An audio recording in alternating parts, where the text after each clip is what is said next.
The Ondo State off-cycle election, scheduled for November 16, 2024, is shaping up to be a highly contested race. The election is expected to be a two-horse race between the APC and the PDP, with 15 others vying for the top spot. The Independent National Electoral Commission, INEC, has published a final list of candidates, and over 2.053 million registered voters are eagerly awaiting the outcome. On Nigeria Today, we will look at the issues in the Ondo election. I'm Ikeria Clinton. Thanks for joining us, and this is Nigeria Today.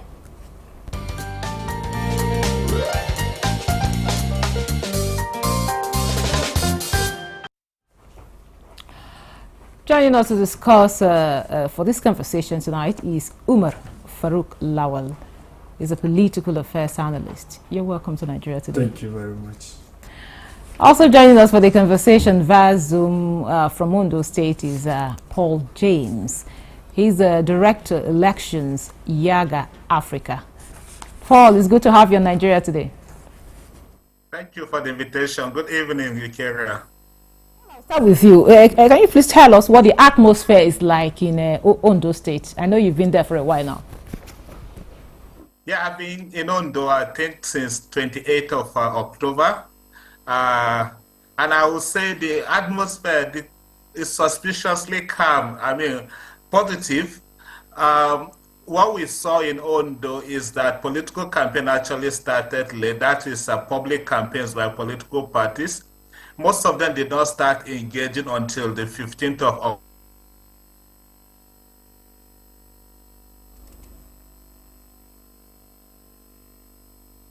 Okay, we lost Paul there, but we'll get him back. Now, Farouk, tell us what are some of the major concerns, or what are the key factors that will be shaping the Ondo State elections?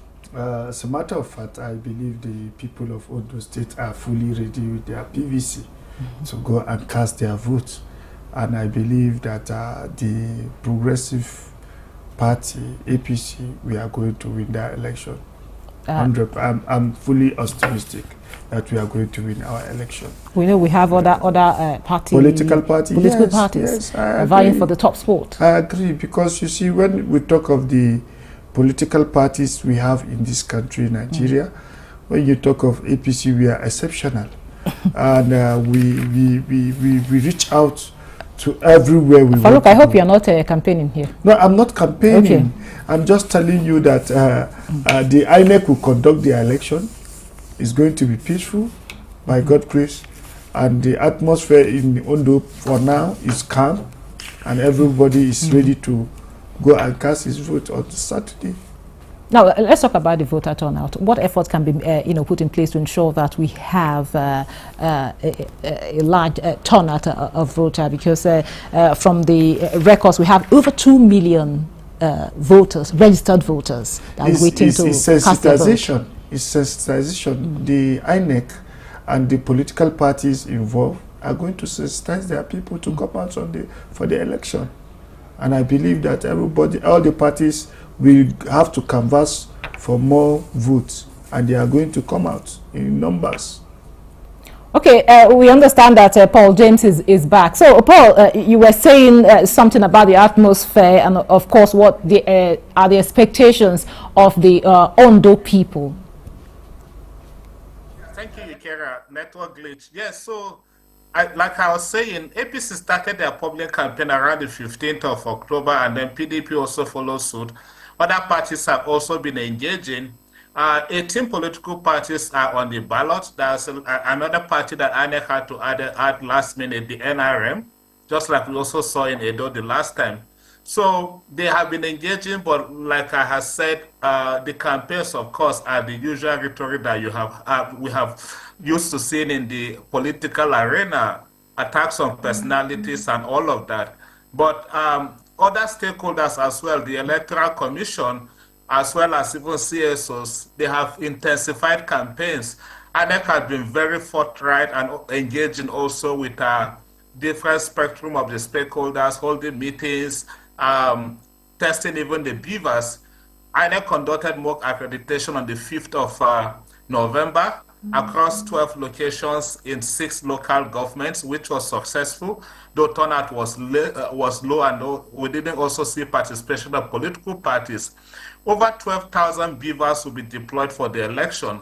4,002 will be deployed at the polling units, while INEC said they will keep another 8,012 in their own reserve. So as for the boxes that you expect to see checked in the election, I will say so far, we have seen that commitment from the stakeholders, from INEC, from political parties also. They committed to peace. There was a peace accord signing that happened on Thursday last week. And I mean, stakeholder meeting that happened on Thursday last week, and then that followed with a peace accord on Friday. And I was in both, I attended both events, and I could see the determination or the commitment of the political parties in those engagements to also foster or promote peaceful election. I had the opportunity with my team to interact or interface with the Commissioner of Police in the state, the Commandant of the Nigeria Civil Society, NSCDC, and as well as IPAC, that also have very good representative from all the political parties in the state.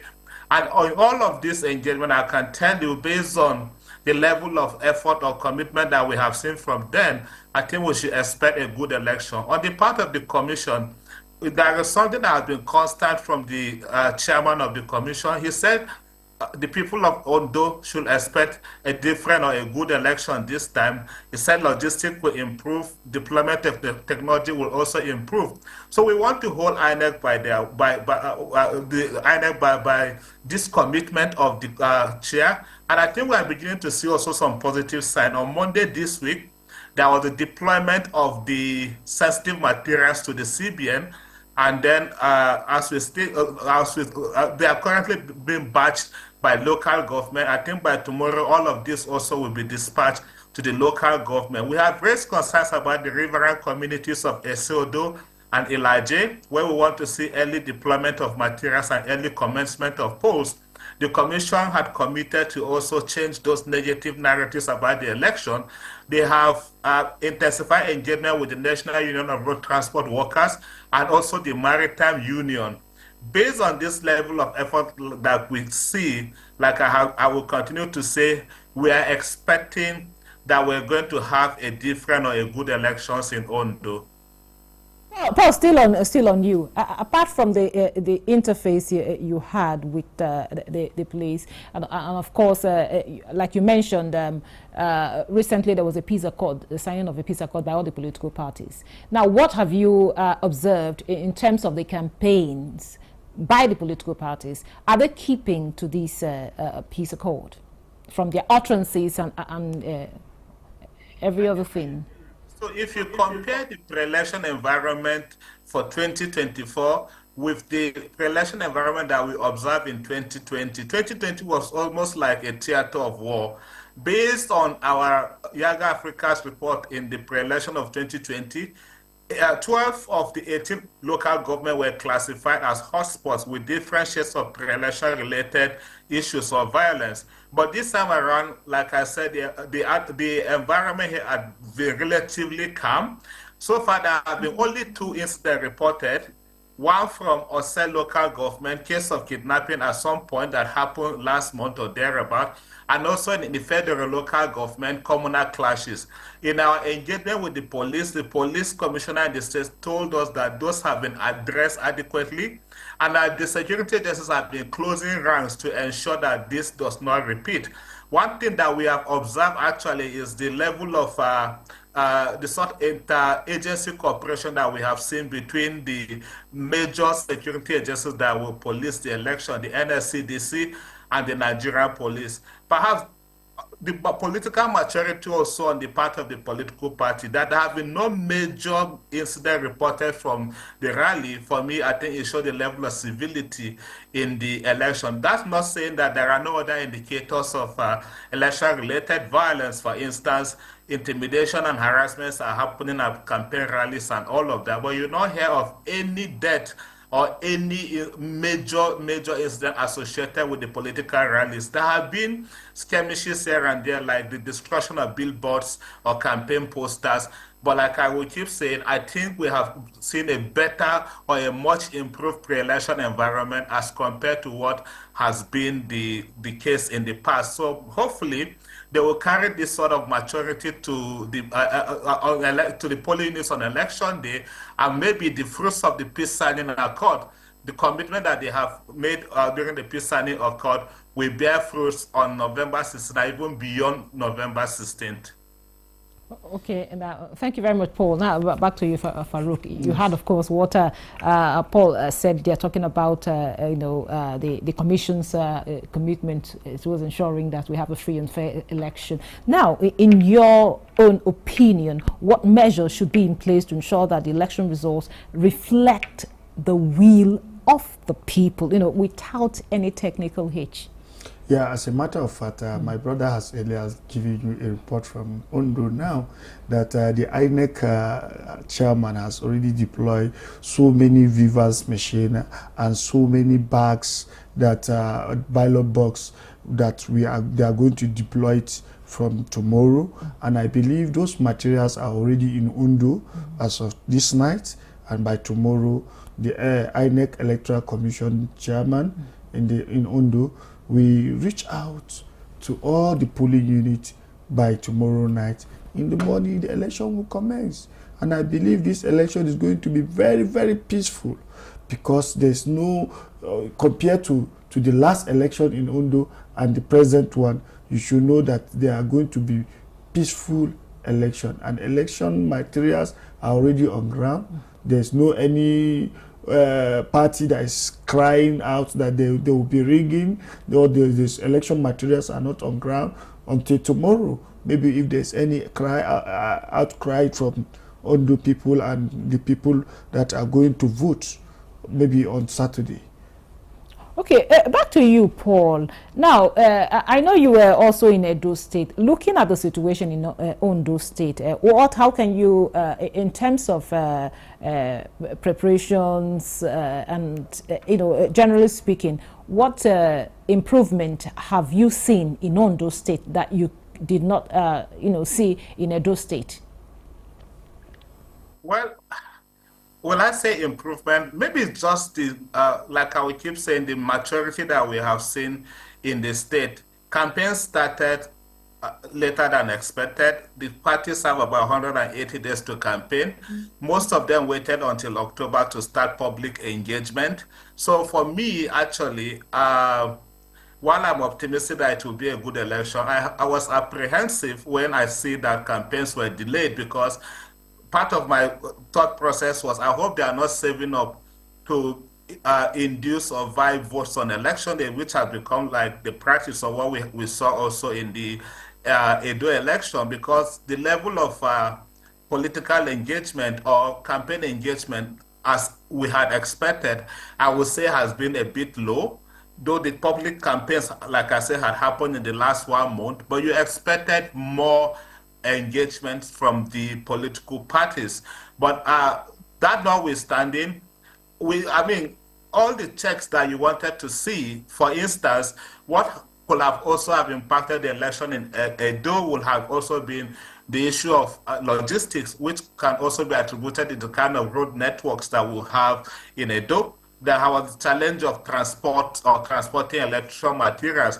But to a large extent, what we have also seen on the ground here is that the road network is relatively better than what we have in Edo, and also the early commencement of electoral engagement by the Commission.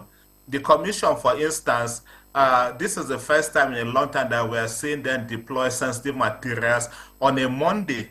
Usually it comes around on a Tuesday or on a Wednesday. By Thursday, they start deploying to the local government. But this time, they received them early enough in the state.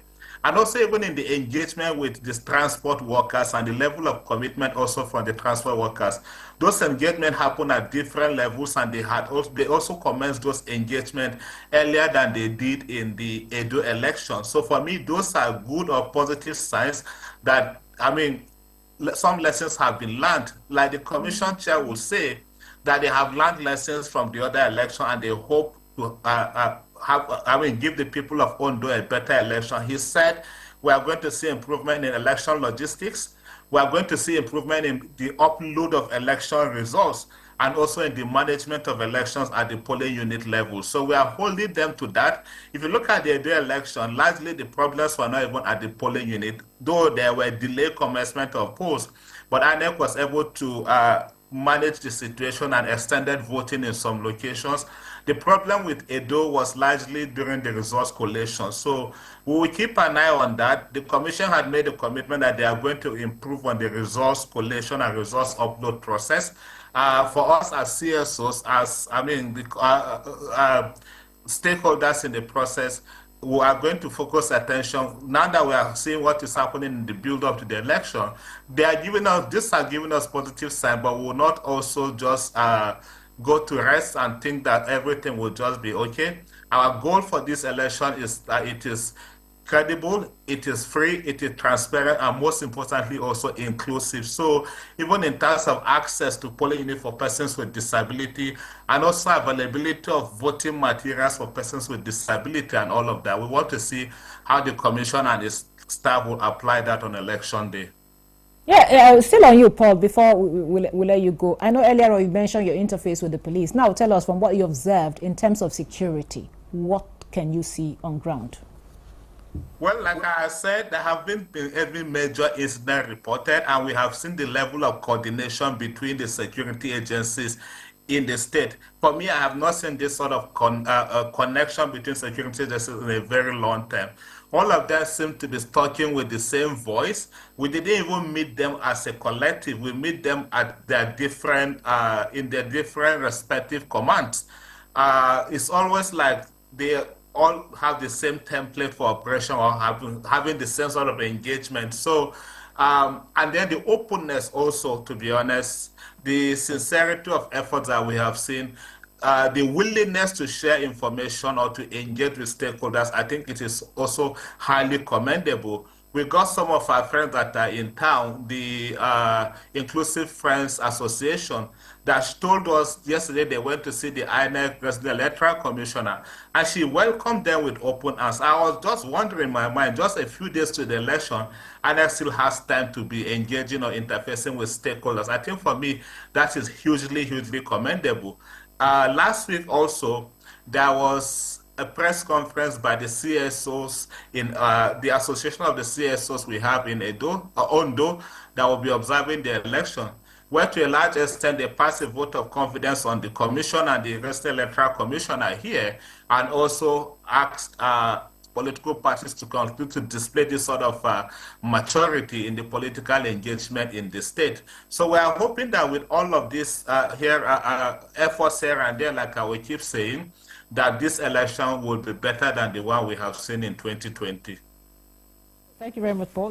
Now to you, Farouk. Yes. Of course, Paul has said quite a lot of things that have been put in place to ensure we have a peaceful, credible and peaceful election. Now, from your point of view, what role can the traditional rulers and community influencers play in ensuring credible and peaceful election? Because we've talked so much about what the commission is doing, what the security agencies are doing, but the people.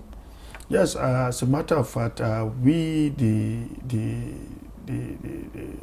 want to appeal to the traditional rulers, the CSOs, and other political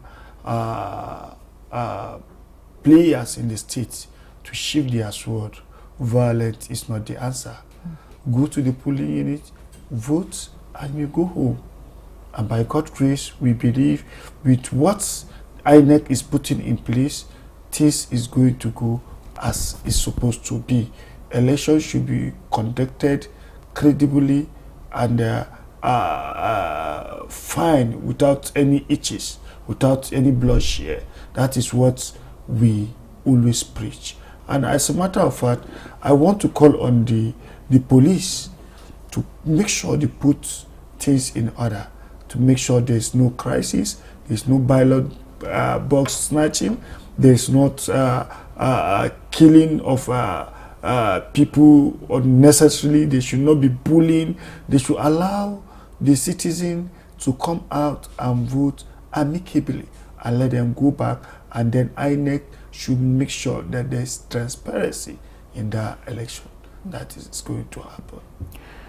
Thank you very much. Now, Paul, can you please, let us give us a picture of how effective, voter education campaign has been so far?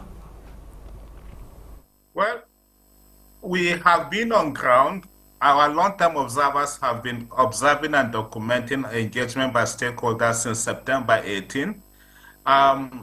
It picked up, there was an incremental engagement of voters, especially the voter education, but it picked up more in the last 2 weeks, where we see engagement by INEC, by National Orientation Agency, and also by the civil society in the state. In fact, I was with the National Orientation Agency. My team and I were there some 2 weeks ago, where they played the jingles to us to listen that has been playing also in the radio stations in the state, simply just encouraging people to go engage and also to maintain a peaceful campaign or peaceful engagement. And with, some encouragement like election will come and go. Ondo is the state they have, and Ondo will continue to remain even after November 16th. For me, those are good or positive signs. And also from the CSO community, that have been targeted engagement of especially the special interest group, women, youth, and persons with disability. The Iyaloja, for instance, even in the interaction with her group have also been doing a lot of political mobilization or political engagement with also their own cohort. Like I said, the marginalized community, if you like, community of persons with disability also have been doing their own efforts to encourage participation. One of the concerns that they keep raising in their own political public engagement is the fact about accessibility to polling units, which I'm sure also the Commission have heard. So we hope to see how INEC is going to set up polling units, especially in locations that will be accessible to persons with disability, and also to place the ballot boxes where the persons with disability will be able to access. But I think to a large extent, I would say the level of voter education has been commendably high by the different stakeholders, like I said, the CSOs, INEC, and also National Orientation Agency, but it can still never be enough. I mean, this medium is also another opportunity to continue to encourage people to go out on November 16 and participate in the election. Yeah, thank you very much, Paul. And Farouk, will you just give us your final thought on these issues in the election? I want to use this privilege to advise the civil society groups to reach out more to people so that they can conduct free, fair, and credible election. And we want to call on the security agency, especially the police and the civil defense, should make sure that the election is peaceful and calm. And at the same time, the INEC resident commissioner, please, she should make sure that all the polling units election has been recorded from the polling unit till the collection sector, so that there will not be any going to court and say this one did not win, this one did not win. Because we are in Nigeria, when you win election, they will tell you you rig. And once you lose election, nobody will come and tell you that why didn't you rig. So I am urging and calling on all political parties to make sure that they encourage their followers not to go on thuggery and causing havoc, burning down the state, because they don't have any state to call Ondo State except that Ondo State. So the people of Ondo State and the traditional ruler and the CSO should remain calm and resolute. Thank you very much. All hands on deck. And this is where we end today's episode of the program. A very big thank you to Umar Farouk Lawal, a political affairs analyst. Thank you so much for your time and your contribution. And via Zoom from Ondo, we had Paul James. He's Director Elections, Yaga Africa. Paul, thank you so much for your time and your contribution. Thank you for the opportunity. And thank you for being part of the program. I'm Ikaria Clinton. Goodbye.